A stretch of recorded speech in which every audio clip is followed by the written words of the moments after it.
আল্লাহ তাআলা বলে, বান্দা হিসাবের সময় তো কাছাইয়া গেল, আখিরাত তো চলেই আসলো, কিয়ামত তো চলেই আসলো, আজও তো তুমি গাফিল হয়েই রইলা। 40 বছর হয়ে গেছে, 1 বছর শেষ হইছে, এভাবে বুঝি নাফরমানিতে পড়ে রইলা বান্দা। 365 দিনে কোনদিন ছেলেরা তোমরা যারা ফজরের নামাজ পড়ো না, তুমি বলো না বাপ এত শক্ত এত পাষাণ কেমনে হইলা? একটা বছর কোনদিন ফজরের নামাজ পড়ো নাই, এত বড় নিকৃষ্ট জানোয়ার মুসলমানের বাচ্চা কেমনে হয় বলেন? এত বড় জানোয়ার একটা মানুষের বাচ্চা কেমনে হয়? এটা কি পরিমাণ হাইওয়ান, এটা কত বড় হাইওয়ান, কত বড় জন্তু, কত বড় পশু। 1 বছর 365 দিনে এই হাইওয়ান কোনদিন ফজরের নামাজ পড়ে? শুধু 1 বছর, খবর নিলে দেখবেন 10 বছর, খবর নিলে দেখবেন 5 বছর। জানোয়ারের মতো, ইহুদির মতো, খ্রিস্টানের মতো চুল রাইখা তৃপ্তি বোধ করে। এর চাইতে অসভ্যতা, এর চাইতে নিকৃষ্ট রুচি, এত বিকৃত মানসিকতা কোন জন্তু জানোয়ারেরও হয় না। জন্তু জানোয়ার, তোমরা যে সমস্ত ছেলের চুল ইহুদির মতো, খ্রিস্টানের মতো, বেঈমানের মতো বেটা, তুমি একদম নিম্ন রুচির মানুষ, একেবারে ফসা মানুষ বেটা, তুই ফালতু লোক বেটা, তুই বেটা, তোর কোনো রুচি বলতে কিছু নাই বেটা, তোর কোনো রুচিবোধ নাই বেটা। কার মতো মুসলমানের বাচ্চা হইয়া মুসলমানের ঘরে জন্ম নিয়া বেটা, আল্লাহর আজান শুনলি ডান কানে বাম কানে তোরে আজান দিছে, এক পবিত্র মা তোরে 2টা বছর দুধ পান করাইছে বেটা, কোন শরমে বেটা তুই ওই বেঈমানদের মতো চুল কাটলি বেটা? ওদের কোনো জাতপাত আছে বেটা? ওদের কোনো ইজ্জত আছে না, সম্মান আছে? আল্লাহ তাআলা কোরআনুল কারীমে বলছে, ইন্নামাল মুশরিকুনা নাজাস। কোরআনের আয়াত কিনা? আল্লাহ বলছে সমস্ত মুশরিক নাপাক, নাজাসুন নাজাস। সমস্ত ইহুদি নাপাক, সমস্ত খ্রিস্টান নাপাক, সমস্ত হিন্দু নাপাক, সমস্ত বৌদ্ধ নাপাক, সমস্ত নাস্তিক নাপাক, সমস্ত মুরতাদ নাপাক, সমস্ত বেঈমান নাপাক।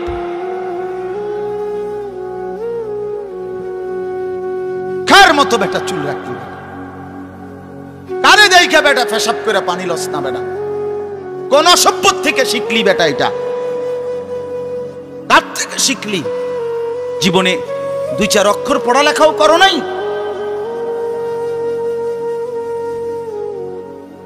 2-4 শব্দ পড়ো নাই তোমরা ছেলেরা। মানুষ এত অভদ্র অপবিত্র হয় কেন?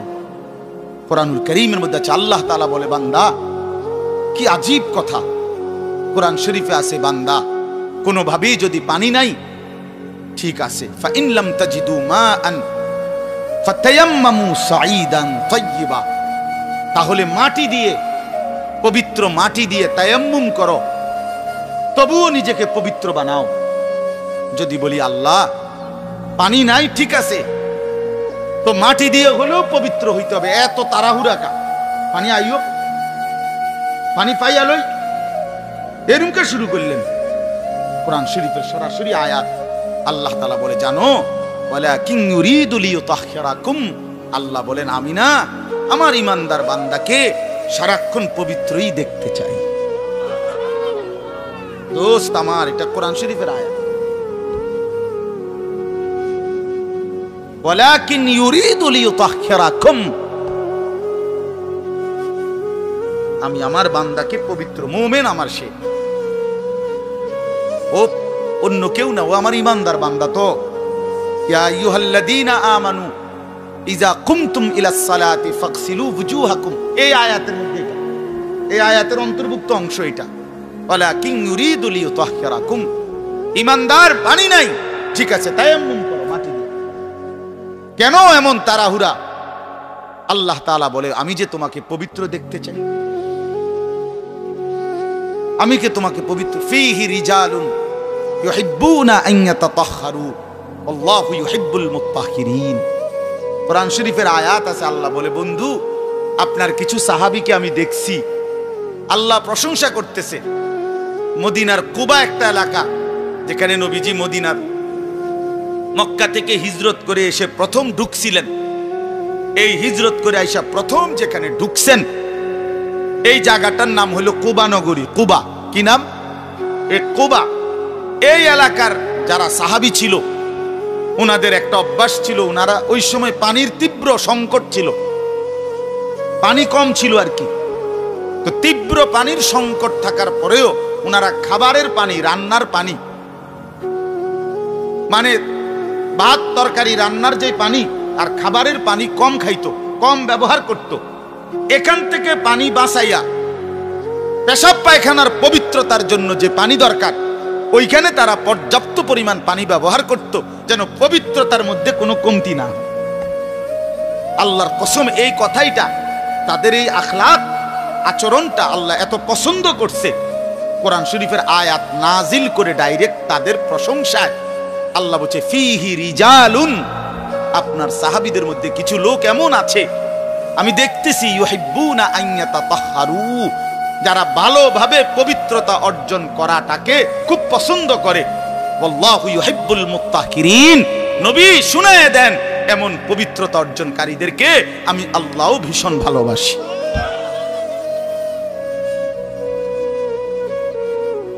তোরে আল্লাহ ঘৃণা করে। যুবক, তোদের যাদের প্যান্টে পেশাব, তোরা যারা টয়লেট পেপার ব্যবহার করো না, তুই নিকৃষ্ট রুচির মানুষ বেটা, ফালতু বেটা, ফালতু বেটা। চুল কেবল চুলের পিছনের দিকে ফিরাজ বেটা, এতে মানে একটা কেমন লাগে। সামান্য সামান্য সহপাঠী বা সামান্য সেরকম আর সেরকম লাগতেছে তোরে দোস্ত, জিঙ্গাইলে না বলে সেরকমটা কেডা? সেরকম ঠিক আছে লাগতেছে, আমিও কই, কিন্তু সে কে যার মতো লাগতে আছে?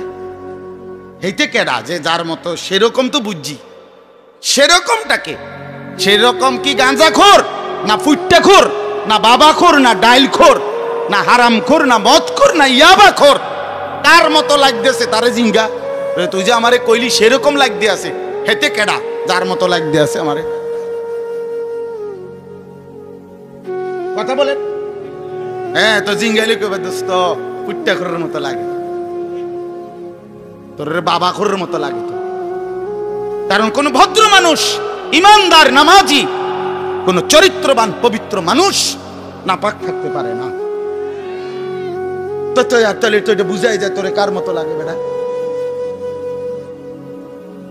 হ্যাঁ, নাই তো হে বলুক যে দোস্ত তোর চুল দেখে মনে হয় পুরা বাইজিদ বুঝতাম, তোর একদম জোনায়েদ বাগদাদির মতো লাগতে আছে, এমন নি? তাহলে তোর চোর ডাকাইতের মতোই তো লাগে। আস্তাগফিরুল্লাহ, আস্তাগফিরুল্লাহ। প্রিয় ভাই আমার, বন্ধু আমার, আখিরাত যেন ভুলে না যাই।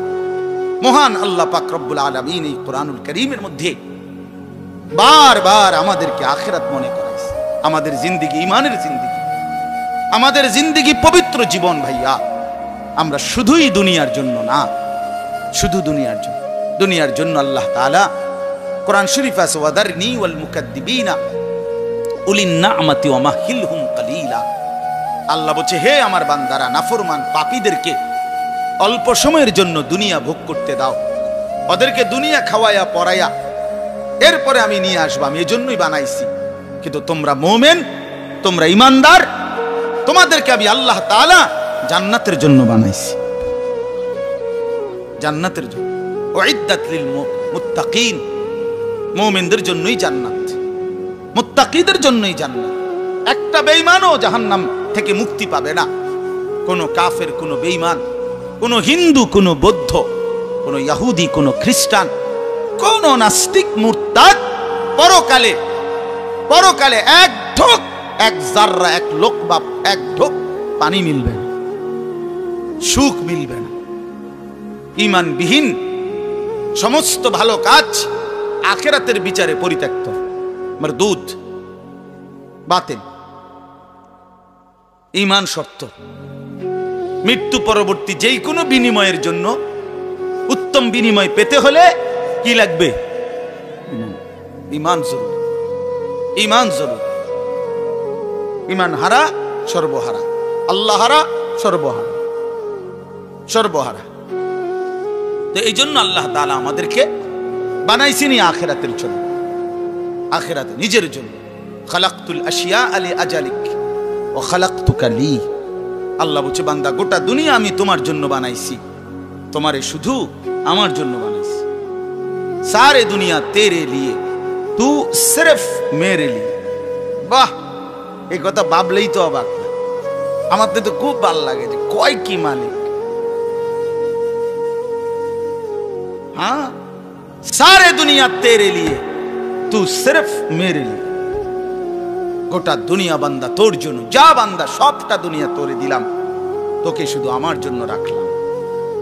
তু সিরফ মেরে লিয়ে, তুমি আমার জন্য, তুমি আমার হয়ে থাকবা, আমার সেজদা করবা, আমারে নামাজ, আমার হুকুম পালন করবা। তো দুনিয়া ও ইজ্জতের সাথে আমি আল্লাহ চালাবো, আখিরাতেও তোমারে আমি আল্লাহ সর্বোচ্চ সম্মানজনক রিজিক, সর্বোত্তম জান্নাত আমি নিজে দিয়ে দেব। ফালানুহিয়ান্নাহু হায়াতান তাইয়্যিবাহ ওয়া লানাজজিয়ান্নাহুম আজরাহুম বিআহসানি মা কানু ইয়ামালুন। রব্বুল আলামিন বলেন, দুনিয়াতেও আরামের জীবন দেব, আখিরাতেও সর্বোত্তম বিনিময় দেব। শর্ত কেবল দুইটা, এক নাম্বার ঈমান, দুই নাম্বার নেক আমল। মান আমিলা সালিহাম মিন যাকারিন আও উনসা ওয়া হুয়া মুমিন। আল্লাহ বলেন, পুরুষ কিংবা নারী যদি ঈমান অবস্থায় সবগুলো নেক আমল করতে পারো, আমি আল্লাহ ওয়াদা দিলাম বান্দা, দুনিয়াতেই তোমাকে আরামের জীবন দেব, আখিরাতেও সর্বোত্তম বিনিময় দেব। সুবহানাল্লাহ। চলেন, আমার কথা শেষ। আমার বাপ, আমি তর্জমা শুনাই, তাইলেই কথা শেষ। হাফেজ আমিন ভাই অনেক মহব্বত করছে, এই মাদ্রাসার মাহফিলে আসার সুযোগ হয়েছে, এতটুকুই। আরো উলামায়ে কেরাম, আমাদের আল্লামা মুফতি আমজাদ হুসাইন সাহেব হযরত অনেক অসুস্থ, উনি আজকে অনেক দিন ধরে ডেঙ্গুতে আক্রান্ত। আজকেও আসরের পরে কথা বলছি, খুব আস্তে আস্তে কথা বলে, খুব ক্লান্ত, দুর্বল। তারপরও আমারে বলছে যে আমিন ভাইয়ের মাহফিল আমি একটু লেগে হইলো আসমু। আমাদের আজকে যে একজন মাওলানা শেষ বয়ান করবে, অসাধারণ। আপনাদের ছেলেদেরকে তোমাদেরকে বলি, বাপ আমার অনুরোধ রইল, আমার এই কথাটা রাইখো, তোমরা ওর বয়ান শুনো। আমি নিজেও ওর বয়ান শুনি, আমি নিজেও এর বক্তব্য।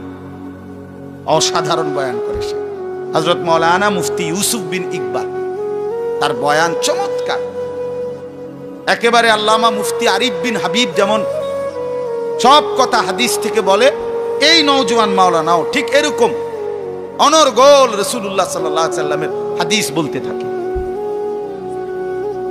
হ্যাঁ, এজন্য সবাই ইনশাআল্লাহ এই মাওলানার বয়ান শুনবার চেষ্টা করবেন। তো তরজমাটা শুনেন। আল্লাহ তাআলা মূল বক্তব্য এটাই যে আল্লাহ আমাদেরকে আখিরাত মনে করাইতে চাইছে। কি? কোরআনুল কারীমের 30 নম্বর পারা 101 নম্বর সূরা আল কারিআ, এই সূরার আল্লাহ বলেন, আল কারিআতু মাল কারিআ। আল কারিআ অর্থ হলো যেটা দরজায় আঘাত করে, খটখট খটখট আওয়াজ করে, এই খটখটকারী। আল্লাহ বলেন মাল কারিআ, বলো তো খটখটকারী বলতে কি? ওমা আদরাকা মাল কারিআ। আবারও বলছি নবী, আপনাকে জানতে চাচ্ছি, জানেন এই আঘাতকারী খটখটকারী কি? আল্লাহ বলেন সেটা হলো আখিরাত, কিয়ামত, যেটা আপনার কাছে প্রতিদিন আমাদের কাছে খটখট করে আমাদের দরজায় যেন ঘন্টা বাজাইয়া বলে যাচ্ছে যে কিয়ামত তো চলেই আসলো। আখিরাতের প্রস্তুতি কি হলো বলো? ওই মানুষ তো মরে গেল দেখলা, তুমিও তো মরে যাবা, তোমার প্রস্তুতি কি বলো? এক লোকের জানাজা যাচ্ছিল, লাশ, এক বুজুর্গ আল্লাহওয়ালা ওই সামনে দাঁড়ানো, তো ওনার পাশের এক লোক বলতেছে, কার জানি কবর, কার জানি মৌত হইল, আরে কার জানি কার জানি। তখন তিনি বললেন, ভাই তোমার মরণ হইল নয়তো আমার মরণ হইল। মানে এইটা ভাবো যে হয় তোমার মরণ হয়েছে, নইলে কার মরণ হয়েছে? আমার মরণ হয়েছে। আর ভাবো, সে তো মৃত্যুবরণ করছে, তিনটা অবস্থা তার শেষ।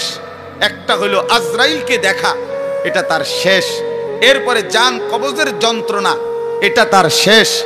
আর জান কবজের পরে তার মৃত্যুটা বিভৎস। অনেকের মৃত্যু হইতে পারত, তার শরীর ছিঁড়া ফেলছে, তার শরীর নিশ্চিহ্ন হয়ে গেছে, এরকম আপনার মৃত্যু হইতে পারত। কিন্তু তার তো স্বাভাবিক মৃত্যু হইল, যে তার লাশটা অক্ষত আছে, দেখা যায়। তুমি এবার ভাবো যে তোমার সামনে তিনটা রয়ে গেছে, যে আজরাইল তোমার সামনে কেমন দাঁড়াবে, তুমি চিন্তা করো। তোমার জান কবজের কষ্ট কেমন হবে, তুমি ভাবো। তোমার মৃত্যু কি স্বাভাবিক হবে নাকি অ্যাক্সিডেন্ট আর অস্বাভাবিক কোনো মৃত্যু হবে, সেটা নিয়ে ভাবো। তাইলে প্রতিটা মৃত্যু আমাদেরকে ঘন্টা বাজায়, প্রতিটা রাত আমাদেরকে ঘন্টা বাজায়, প্রতিটা দিন আমাদেরকে ঘন্টা বাজায়। যে বান্দা, সময় তো চলে গেল, আখিরাতের কি হলো, কবরের কি হলো, পরকালের কি হলো? ইয়াউমা ইয়াকুনুন নাসু কাল ফারাশিল মাবসুত ওয়া তাকুনুল জিবালু কাল ইহনিল মানফুশ। আল্লাহ বলে, একদিন সত্যি সত্যি কিয়ামত হবে, ইসরাফিল ফু দিবে। সেদিন কি হবে? সেদিন সমস্ত মানুষগুলো হয়ে যাবে বিক্ষিপ্ত পতঙ্গের মতো।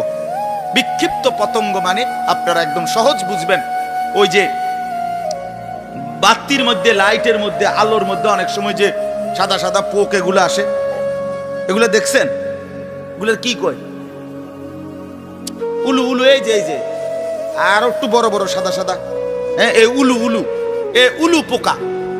এইটা যেমন মাঝে মাঝে এইভাবে আসে, চারদিক থেকে উইরা উইরা আইয়াই পইরা হয় আগুনের মধ্যে, বাতির মধ্যে, আলোর মধ্যে পইরা পইরা মরে, নিচে মরে।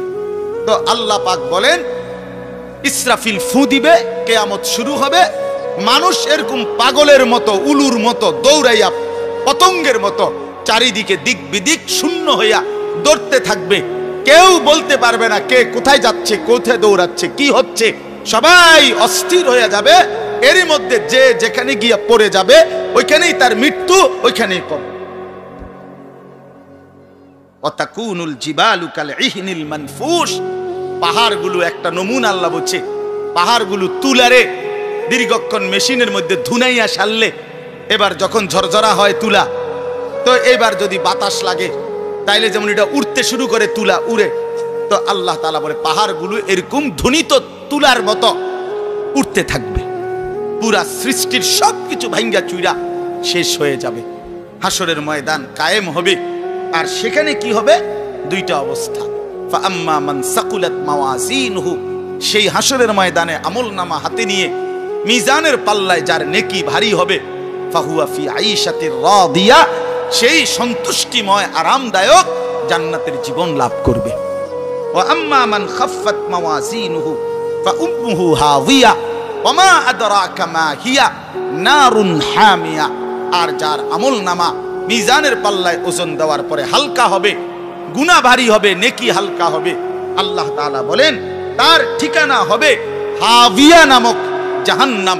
আর আল্লাহ নিজেই বলে, নবী জানেন হাবিয়া জাহান্নামটা কেমন? নারুন হামিয়া, একেবারে প্রজ্বলিত ধাউ ধাউ করে জ্বলন্ত আগুন, এটার নামই হচ্ছে হাবিয়া। হাবিয়া। এখানে একটা কথা শুধু বলি, কথা আমার শেষ। এক নম্বর কথা হলো, এই জিন্দেগির মধ্যে যদি আমল বাড়াই তাহলে আখিরাতে জান্নাত হবে। এই জিন্দেগির মধ্যে যদি নাফরমানি বাড়াই তাহলে আখিরাতে জাহান্নাম হবে। মানে একটা শব্দ আছে, ফাউম্মুহু হাবিয়া। এই ছেলেরা, তোমাদের জন্য আমি শেষ এই কথাটা আবার বলে যাই। এই শব্দটার তাফসীর আমি আজকেও পড়ছি, তাফসীরে কুরতুবিতে, তাফসীরে ইবনে কাসিরের মধ্যে আছে। আল্লাহ তাআলা বলছেন, ফাউম্মুহু হাবিয়া, নাফরমান পাপীকে হাসরের ময়দানে, এই উম্মুহুর শব্দের অর্থ হলো উম্মু রাসিহি, অর্থাৎ তার মাথার সামনে যে চুল, এই চুল ধরে দাঁড়ানো মানুষটাকে বেইজ্জতি করে নিচে নামাইয়া এরপরে লাথি দিয়া জাহান্নামে ফেলে। এইটা অর্থ। এই অতএব এই লম্বা চুল, এই বিকৃত চুল ছাড়ো, ছাড়ো, নাই তো জাহান্নামের ফেরেশতা টান দিয়া ধইরা তোরে দাঁড়ানোর থেকে নিচে ফেলাইয়া একটা লাথি দিয়া জাহান্নামে ফেলে দে। তখন বুঝবা, তখন বুঝবা এই জন্য আমি অনুরোধ করলাম, রাগ হইও না, আমি শক্তই বললাম, মনে করো তোমরা এই স্বাভাবিক চুল রাখো, স্বাভাবিক চারদিকে সমান চুল রাখো। এটা কোনোভাবে এটা অসভ্যতা, এটা ফ্যাশন না, এটা জাহান্নামীদের চিহ্ন ভাইয়া, এটা দাজ্জালের চিহ্ন। দয়া করে আমার এই কথা ফিরাই দিও না, ফিরাই দিও না যুবক। নিয়ত করো ইনশাআল্লাহ, ছেলেরা নিয়ত করো, বলো যুবক ইনশাআল্লাহ, পাক্কা নিয়ত করো ইনশাআল্লাহ। তোমাদের যুবক আগামী দিনের জন্য, ইসলামের জন্য রেডি হইতে হবে। তোমরা নামাজ পড়তেই হবে বাবা। আল্লাহকে রাজি না করলে আমার মাতৃভূমিও নিরাপদ থাকবে না।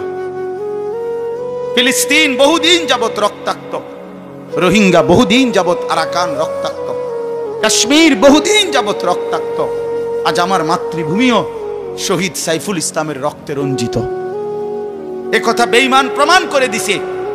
ইসকনের গুন্ডারা, সন্ত্রাসীরা, এই বেঈমানরা প্রমাণ করে দিছে যে মুসলমান সুযোগ পাইলে তোদের কাউরে ছাড়ব না। কি হুজুর, কি পাবলিক, কাউরে ছাড়ব না। হ্যাঁ, বইয়া বইয়া মোবাইল টিপো, বইয়া বইয়া নারী দেখো। একদিন যখন বেঈমান গর্দানে ছুরি রাখবে, সেদিন বুঝবা আল্লাহ কি জিনিস, আল্লাহ কি জিনিস। এজন্য মরলে যদি ঈমানের সাথে মরতে পারি, সেজদা দিয়ে মরতে পারি, আল্লাহর গোলামি করে মরতে পারি, তো এই জীবন যদি চলেও যায়, রক্তে যদি জমিন ভেসেও যায়, কোনো অসুবিধা নাই। ঠিক কিনা বলেন না কেন? মরণ যখন শহীদে মরণ, খালাস, কোনো সমস্যা নাই। ঈমানের মৃত্যু ব্যর্থ না, শহীদের মৃত্যু ব্যর্থ না। কিন্তু যদি নাফরমানির মৃত্যু হয়, যদি বেনামাজি মৃত্যু হয়, যদি শরীর নাপাক, প্যান্ট নাপাক, নারী দেখতে দেখতে, উলঙ্গ ছবি দেখতে দেখতে, তো এই অবস্থায় যদি তোর মরণ হয় বেটা, কি হবে তোমার? কি হবে বাবা? এজন্য দয়া করে আখিরাতের জন্য প্রস্তুতি নাও, পরকালের সামান বানাও, নিজের আখিরাত সুন্দর করো। আল্লাহ তাআলা আমাদের প্রতিটা ছেলেকে তৌফিক দান করেন। বাবারা, আপনাদেরকেও বলি, 60 বছর 50 বছরে আপনারা আখিরাতের ফিকির করেন, কবরের ফিকির করেন, পরকালের সামান কি হলো সেটার ইন্তজাম করেন। খাট পালং সোফা ফার্নিচার এগুলো যেদূর হইছে আমনে শেষ না করলো, এটি ফুলাইনে পরে করব, নাতি নাতনিরা আরো বানাইবো, এটি শেষ হইতো না। পৃথিবীতে আমনে মরার পরও গাছ থাকবো। আমনে মইরা যান, কোনো অসুবিধা নাই, আমনে মইরা দেখবেন গাছ মরছে না সব। পৃথিবীতে আমনে মরার পরেও দুনিয়া থাকবে, কাজে দুনিয়া ওরা বাকিরা করবে, আপনি এবার কবরের সামান করেন। আল্লাহ আমাদের বাবাদেরকে, চাচাদেরকে, বয়স্কদেরকেও আখিরাতের কবরের পুঁজি সংগ্রহ করার তৌফিক দান করেন। মা বোনদেরকে পর্দার ইজ্জতের কদর বুঝার তৌফিক দান করেন। তোমরা ছেলেদেরকে আল্লাহ তাআলা আগামী দিনের